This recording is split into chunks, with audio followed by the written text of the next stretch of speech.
Bien, vamos a conversar con Ángel Medina Davis, dirigente opositor.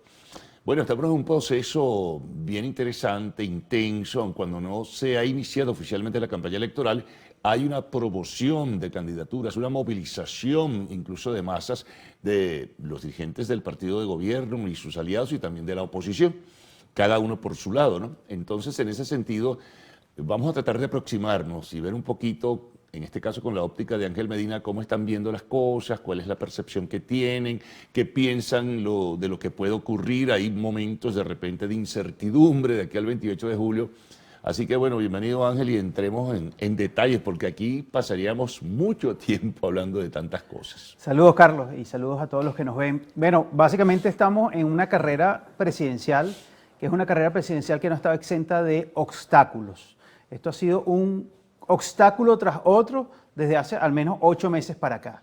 Obstáculos para construir la candidatura unitaria, obstáculos para hacer campaña electoral, obstáculos que se han visto a través de la persecución y a través de distintas órdenes de captura o distintas acciones judiciales que atentan contra la estructura de la oposición política. Es decir, y además obstáculos que vienen con carrera, porque el 28 de julio fue una fecha sobrevenida que le están colocando todos los venezolanos por un proceso electoral.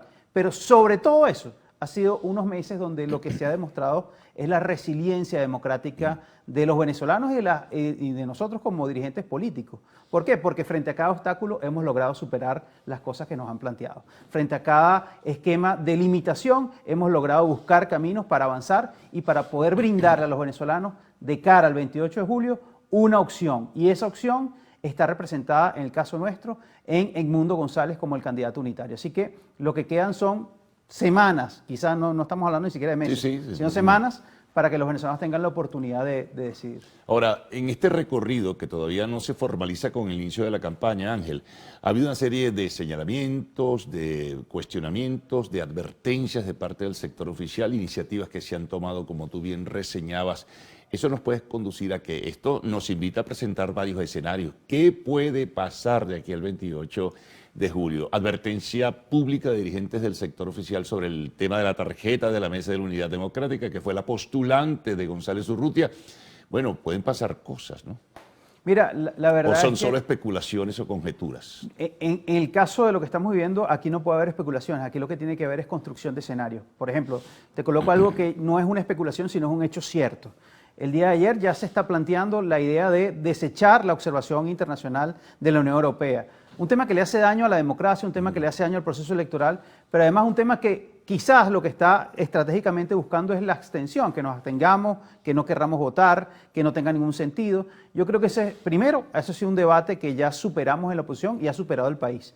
El país masivamente quiere votar y lo que nos corresponde a nosotros es dos cosas: lograr esa participación masiva, pero orientar esa participación, porque también para cada ciudadano hay que brindarle mucha información. Tenemos que ser muy pedagógicos en explicar cómo se vota, dónde se vota y la forma efectiva en la cual se vota.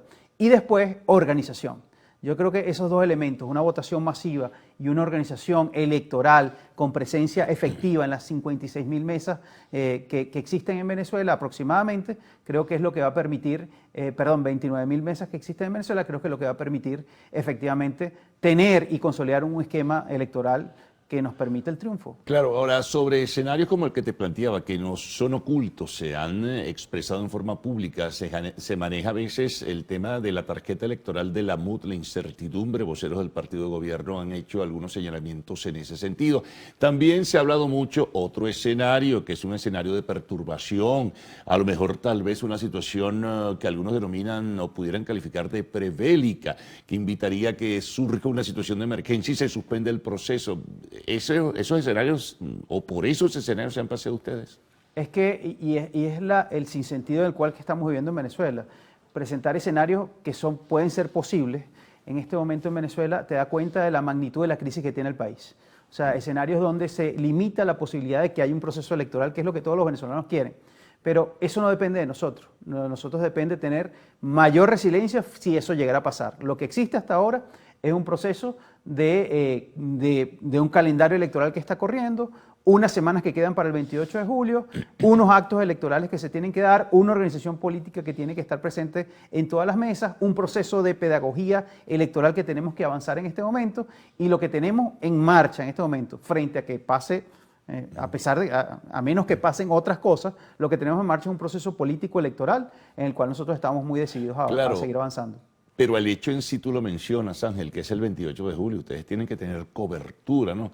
Imagínate que a estas alturas de la vida, en un ejercicio democrático, nos estemos planteando esas cosas, ¿no? Cuando dentro de la normalidad democrática, bueno, cada quien tiene su representación y cada quien acepta o no acepta la derrota o cada quien asume la victoria como tal. Entonces, imagínate cómo nos estamos moviendo en este momento. Sí, cuando nosotros hablamos de organización electoral estamos hablando de un poco más de 56.000 personas que tienen que ser testigos electorales de la opción opositora. ¿Y quiénes son estos testigos? Los que están en todos los centros electorales, incluso los más apartados. Mientras más apartados es más importante, o mientras más rural o mientras más aislado esté ese centro electoral, es más importante tener testigos. Te pongo un ejemplo, Carlos.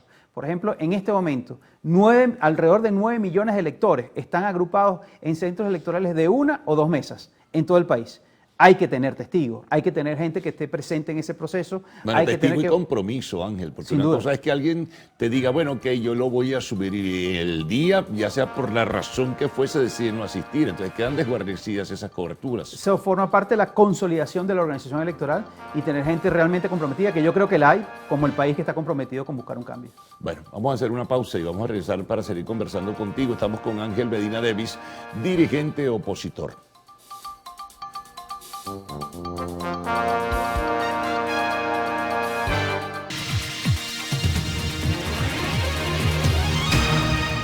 Bien, continuamos con Ángel Medina Davis, dirigente opositor. Bueno, hablabas de la organización, hablabas también de la logística y parece ser que el candidato como tal, que básicamente ha hecho son declaraciones a medios de comunicación social nacionales e internacionales, se dispone ahora a tener contacto de masas. Hace 2 días hubo un contacto, no de masas, pero importante con la Universidad Central de Venezuela. Hacia el futuro, ¿cómo visualizan ustedes? Ya se organizó, por cierto, el comando de campaña. Bueno, el candidato Edmundo González tuvo efectivamente en su escuela, en la Escuela de Estudios Internacionales de la Universidad Central de Venezuela, tuvo un primer evento. Ha tenido otras tantas reuniones que es lo que yo he denominado como la primera fase, la fase de construcción total de la unidad, porque se ha reunido con sectores importantes de la vida nacional, con partidos políticos que incluso no forman parte de la plataforma unitaria, ya ha venido y con dirigentes políticos, no solamente con María Corina Machado, vimos la reunión que hizo, por ejemplo, con Manuel Rosales. Esos son mensajes de organización y estructura que permiten consolidar la unidad. Ahora creo que vamos a una segunda fase, que es la presencia del candidato en la calle, que es la campaña natural, lógica que tiene que existir. Arrancamos en próximas horas, va a estar en la Victoria, que además es el pueblo donde él nació, es la ciudad donde él nació, en Aragua, y va a estar ahí, y eso va a permitir arrancar todo un proceso de presencia importante en muchas ciudades del país.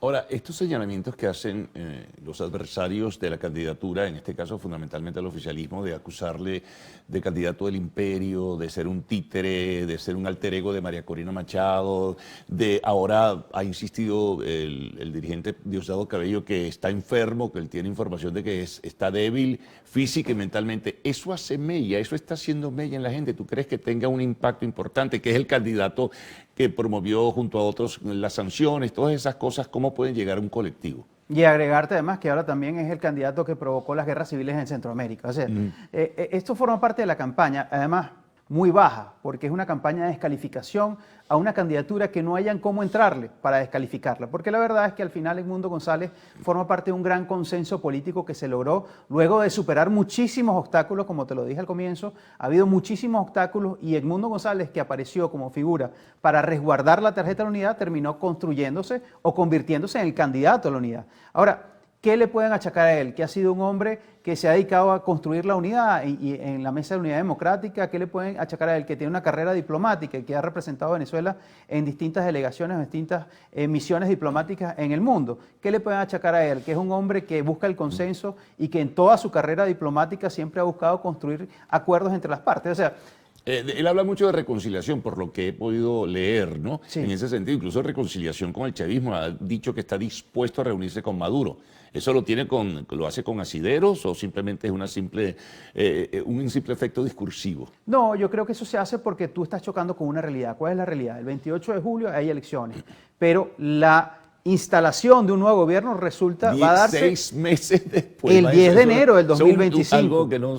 Esos son meses que yo lo he llamado meses convulsos. ¿Por qué? Porque son meses donde se tienen que construir muchísimos puentes de Puede diálogo. pasar cualquier cosa, te pregunto. Sin duda, pero para que no pase cualquier cosa hay que construir muchísimos puentes de diálogo, muchísimos puentes de negociación y entender que Venezuela, y en este caso lo que yo creo, es que Venezuela está buscando no un cambio, sino una transformación del modelo, que son dos cosas distintas. Cambiar es quitar a uno para poner a otro. Transformar es repensar el país y eso es lo que está aspirando la gente. Ahora, a lo interno, digamos de la estructura de poder de los que están en el ejercicio del gobierno, ¿cómo lo evalúan ustedes? ¿Hay sectores radicales que lo evidencian en forma pública? ¿Hay sectores más moderados? ¿Hay sectores que estarían dispuestos a una negociación? En fin, ¿qué manejan ustedes en ese sentido? Yo creo que en este escenario donde ha habido tanto choque y desencuentro entre las partes políticas, en ambos lados hay sectores radicales. Sí, porque en Pero- la oposición también hay unos que quieren... Sin duda.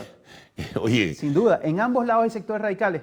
Pero ¿cuál es la buena noticia, Carlos? La buena noticia es que el gran país, el venezolano promedio, no es un venezolano radical, es un venezolano que lo que quiere es radicalmente cambiar su situación actual. O sea, quiere que radicalmente vuelva la luz, que radicalmente los niños empiecen a ir a la escuela, que radicalmente el dinero que ganas te alcance para ir al mercado, quiere que radicalmente los servicios públicos vuelvan a funcionar. De eso sí es radical, pero en términos de la confrontación, no solamente que está cansado, sino que está esperando que se abandone la confrontación para construir soluciones. Y Edmundo González ha dicho en muchísimas oportunidades que su camino es ese, su camino es el diálogo, la reconciliación y la transformación que la añade. ¿cómo han venido evaluando ustedes la propuesta del presidente de Colombia, Gustavo Petro? Que le acompaña en ese sentido Lula da Silva, presidente de Brasil. Esto de crear una especie de pacto, él lo planteó con un sentido plebiscitario, que no parece muy claro y parece muy poco probable en principio, pero eso del pacto, del acuerdo, es decir, el ganador respetará al perdedor y continuará el perdedor ejerciendo y realizando su vida democrática. Yo creo que Petro está descubriendo o describiendo lo que ha pasado en Venezuela. Y el problema de Venezuela es que las elecciones se han transformado no en un mecanismo para dirimir diferencias que podamos tener, se han transformado en mecanismos donde el que gana tiene el mandato de arrasar al otro.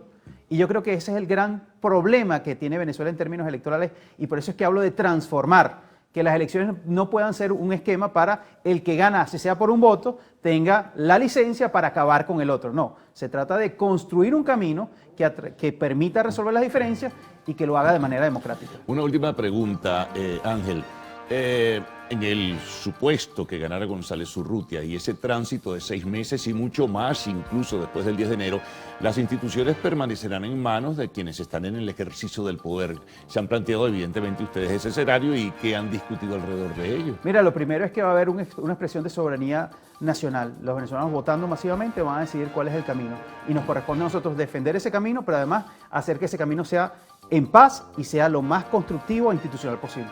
Bueno, pendientes, faltan pocas semanas en ese sentido. Gracias por haber estado con Gracias, nosotros. Carlos. Nos vamos a la pausa. Al regreso, arte y espectáculos en Lo Actual.